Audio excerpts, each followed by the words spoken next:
Hello everyone, welcome back to my channel. তোমরা সবাই কেমন আছো? আশা করি তোমরা সবাই খুব ভালো আছো, সুস্থ আছো। আজকে আমি তোমাদের কাছে নিয়ে এসেছি একটি পকোড়ার রেসিপি। যেহেতু এখন খুবই বর্ষা, তো মাঝে মাঝেই বর্ষা হচ্ছে, তাই জন্য আমি মনে করলাম যে সন্ধ্যাবেলা একটু যদি এরকম পকোড়া আর চা নিয়ে বসা যায় তো ব্যাপারটাই তখন আলাদা হয়ে যায়। তো চলো দেখা যাক কী দিয়ে আমি বানিয়েছি। এখানে দেখো আমি সয়াবিন নিয়ে নিয়েছি। তোমরা যে কোনো কোম্পানির সয়াবিন নিয়ে নেবে। তারপরে এরকম গামলায় কিছুটা জল গরম বসিয়ে সেই গরম জলে সয়াবিনটাকে দিয়ে দিতে হবে। তো পরিমাণটা তোমরা তোমাদের পরিমাণ অনুযায়ী দেবে, কে কতটা পকোড়া করতে চাও। পেঁয়াজ নিয়েছি একটা বড় গোটা, আর কাঁচা লঙ্কা স্বাদ মতো, আর একটু আদা কুচি আর বেসন। এবারে নুন আর একটু হলুদ।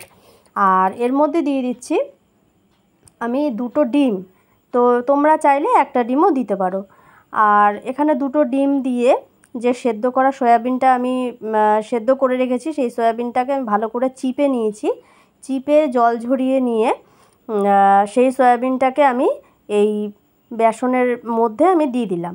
দিয়ে অল্প সামান্য কিছুটা জল আমি এতে দেব, ব্যাস, আর জল দেবো না। এইটুখানি জল দিয়ে ভালো করে মেখে নেব। ভালো করে মেখে নিয়ে একটা সাইড করে রেখে আমি কড়াইতে সাদা তেল গরম বসিয়ে দিয়েছি।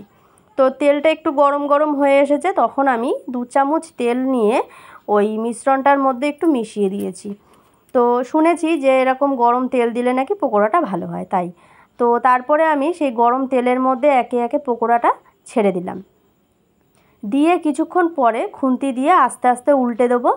আর বেশ গোল্ডেন ব্রাউন কালার হবে, তখন কিন্তু আমি পকোড়াগুলোকে ছেঁকে তুলে নেব। তো এই ছিল আজকে আমার রেসিপি। এবারে আমি এই পকোড়াগুলোকে সসের সাথে, মানে তোমার চিলি সস না, আমি সার্ভ করেছি টমেটো সস দিয়ে। তো তোমরা চাইলে চিলি সসও ব্যবহার করতে পারো, তোমাদের টেস্ট যেরকম সেরকম ব্যবহার করবে। তো ভিডিওটা যদি ভালো লাগে অবশ্যই লাইক করো, শেয়ার করো আর সাথে থেকো। Thanks for watching.